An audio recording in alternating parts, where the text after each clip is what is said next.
Em 2017, o psicanalista Leopoldo Nozek, da Sociedade Brasileira de Psicanálise de São Paulo, levou até a presidente da IPA, Virginia Unger, a ideia de se criar um grupo de trabalho para dar voz e ouvidos às gerações mais jovens de psicanalistas e assim estimular a participação desses jovens em nossas instituições. O grupo de trabalho Think Tank sobre o futuro da psicanálise da IPA foi então indicado por Virginia Unger durante o Congresso de Buenos Aires da IPA. E assim o Think Tank foi constituído e começou a pensar em maneiras de ouvir jovens psicanalistas e acolher suas contribuições à psicanálise. Esta divulgação tem o apoio da Federação Brasileira de Psicanálise, a FEBRAPS. Você poderá assistir outras entrevistas acessando o canal da FEBRAPS no YouTube.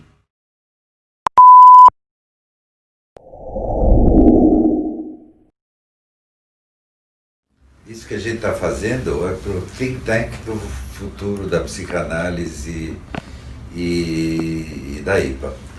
E nesse tempo que eu estou mexendo com isso, eu adquiri uma convicção. E essa convicção é certa quanto ao futuro. Eu não vou estar lá. Então, o que a gente está fazendo é tentando dar lugar para as novas gerações que vão ocupar o lugar, vão pegar o lugar num mundo novo, numa situação nova. E vão criar novas instituições, novas organizações, novas formas de reação. Então, a ideia é a gente inverter. Em vez dos jovens entrevistarem os velhos, nós mais velhos entrevistarem os jovens. Eu vou começar com a primeira pergunta, meio de brincadeira. Tá. O que você mais detestou na sua formação? O que eu mais detestei? A coisa mais Eu detestável. não estou fazendo média, mas eu sou muito satisfeito com a minha formação, assim, tanto de ter tido uma experiência de análise que eu nem chamaria de uma análise de formação, mas de uma análise que de alguma maneira eu continuo, até retomei ela recentemente, a mesma análise, e prossigo, que eu acho que teve um efeito transformador muito grande, tem ainda hoje, em camadas que eu acho cada vez trazendo mais novidades e mais coisas. E as experiências de supervisão que eu tive foram muito, muito marcantes. Agora, pensando no que eu possa ter detestado, eu acho que eu detestei algumas viagens teóricas que de alguma maneira me pareciam completamente dissonantes assim, do que eu entendia como psicanálise, do que eu queria, e de uma inapropriação mesmo do grupo e das pessoas que conduziam os seminários para aquilo. E aí, o que se definiria que é o eixo da psicanálise, que é o foco que diferencia, que torna a psicanálise uma disciplina em si, única? Eu tive uma experiência longa da minha primeira supervisão em psicanálise, que também retomei depois que eu fiz a segunda e que eu tinha passado a membro, e que eu retomei essa supervisão, e que eu acho que foi ali que eu tive o contato mais radical com o que seria o que eu entendo como algo essencial da psicanálise. Era um trabalho que centrava fogo numa questão da singularidade do que rolava entre eu e a pessoa que estava em análise comigo, no sentido de que nunca era uma experiência repetida e nunca aquilo estava passível de um enquadramento em alguma coisa teórica. Era uma supervisão em que a gente falava de teoria, muitas vezes e tal, mas a teoria sempre me parecia alguma coisa que era mais uma possibilidade de pensar e de enriquecer e de olhar para aquele material que surgia ali na relação mesmo com a pessoa que estava em análise comigo, mas sempre o singular, esse singular muito em alguma coisa inesperada. Nós estamos conversando no contexto de um congresso que fala de um harmless, né? E eu acho que desse estranho mesmo, o estranho que surgia a cada dia e esse estranho ancorado no sexual mesmo, pensando no sexual freudiano, que o Laplanche retoma, mas que vai aparecendo na transferência, vai aparecendo no dia a dia, e que não pode ser enquadrado numa historieta, numa coisinha que eu explico e resumo uma pessoa naquilo. Essas noções, assim, do novo, do singular, do estranho e do sexual, que aparece aí no registro inconsciente, né? Eu estando de acordo que a psicanálise ela centra no singular.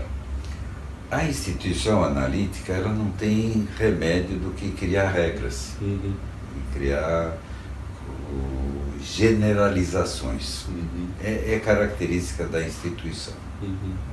Você acha que a instituição encorajou você nessa singularidade ou atrapalhou? Ou como é que você vê uma instituição que realmente patrocinasse essa singularidade, não só do paciente, da situação analítica e de cada analista? Você acha que as instituições estão apropriadas? Ou teria coisas para mexer radicalmente nelas, ou reformas, mudanças? Eu acho que, concordo com você que de alguma maneira tem algo de estrutural que precisa ser pensado e visto nas formações. Essa sua pergunta me traz uma questão que eu sempre refleti muito, um enrijecimento de regras da análise, que eu acho que pode ser uma grande inconfidência, uma grande traição ao espírito da psicanálise, quando a instituição se mete em alguns assuntos que eu acho que são assuntos essencialmente da análise. Vou citar alguns exemplos. Eu acho curiosíssimo o fato de que existe uma regra de que uma análise tem que ter no mínimo 5 anos. Eu acho que você tira da mão da dupla analítica a possibilidade de conversar de uma coisa que é a transitoriedade, o tempo das coisas. E aí eu acho que você vai criando muitas vezes factóides, mentiras, né? A própria discussão da frequência, que às vezes cai nesse debate infértil, são no máximo, no mínimo 3, no máximo 5, né? Eu acho interessante que a instituição possa afirmar com todas as letras do espaço público de que ela espera que as pessoas que estão em formação façam análise, e façam análise de alta frequência, que a instituição banque essa necessidade. Agora, no momento em que ela determina a regra, e mesmo que ela diz você tem que fazer obrigatoriamente para ser um analista tantas sessões por semana, eu acho que ela tira da mão da dupla e tira inclusive da mão do analista a possibilidade de problematizar, por exemplo, dentro da análise, mas como assim você quer ser analista e você não quer fazer análise, sabe? Como assim você quer ser analista, mas você não se dispõe a essa experiência que você diz acreditar, ou que você, né, quer fazer na sua vida? Como que você faz uma regra numérica controlada pela secretaria das instituições e tira das duas pessoas a possibilidade de pensar nisso? Para mim é um artefato que pode ser terrível. E assim eu acho que a sua pergunta vai em direção a isso, né? Assim, a singularidade das experiências. Esses enrijecimentos fazem perder completamente, né, essa singularidade, muitas vezes. Que às vezes a regra pode tirar de dentro da análise o essencial, o que seria o ponto, o nó cego, alguma coisa que seria fundamental de ser visto e que não é visto, porque já está engessado. Então, de uma certa forma, tem um conflito permanente, sim, entre instituição e análise. E a própria instituição analítica conflita. Você imagina alguma transformação que pode ser feita para diminuir isso? Eu, por exemplo, não acredito que essa contradição deixe de existir. Então, vamos dizer, a formação implica que a professor tem uma certa subversão com a instituição. Como é que soa essa palavra subversão para você?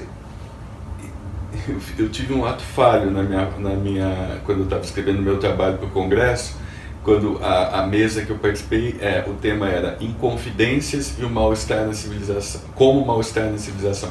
E eu escrevi o meu trabalho com insurreição como mal-estar na civilização. E o que eu tentei trabalhar no meu texto era como que essa ideia de inconfidências como uma traição foi transformado em algum lugar do meu psiquismo em insurreição, que muito menos do que traição tem a ver com uma rebeldia, uma ousadia, uma coisa de alguma maneira contestar a ordem estabelecida. E eu acho que esse conflito ele não vai ser sanado, eu acho que não dá para ser sanado. Eu acho interessante subversão no sentido da insurreição, de alguma coisa que pode ir ao espaço público e dizer. Né? Nós escrevemos um trabalho quando eu era ainda membro filiado, que a gente falava da importância dos espaços intersticiais da instituição, que é onde a hora do café, o intervalo entre os seminários, que é quando de alguma maneira ali naquela conversa informal, o desconforto, o mal-estar pode ganhar um nome, um sentido. E a ideia não é sanar, acabar com o conflito, mas é poder dizer, poder pensar. Né? Talvez levar o conflito para outro nível. Para outro nível, exato. Nossa, é uma delícia conversar com você. Eu achei que você ia fazer alguma coisa mais pesada, que eu ia ficar encurralado, não ia conseguir responder. Por que eu te encurralado? É que você já me disse que você ficou surpreso que eu não era tão cruel como você tinha imaginado. É verdade. No livro, que era um livro gentil. O texto do Léo é muito mais gentil e dócil do que a fala imaginária, hein? E você tem uma coisa de um humor que às vezes é meio ácido tal, tá. e crítico, mas no texto era de uma na disposição para a ação que era de uma gentileza com o leitor, de alguma maneira até de poder trazer as coisas, e é isso, né? Assim, então foi bonita a entrevista, hein?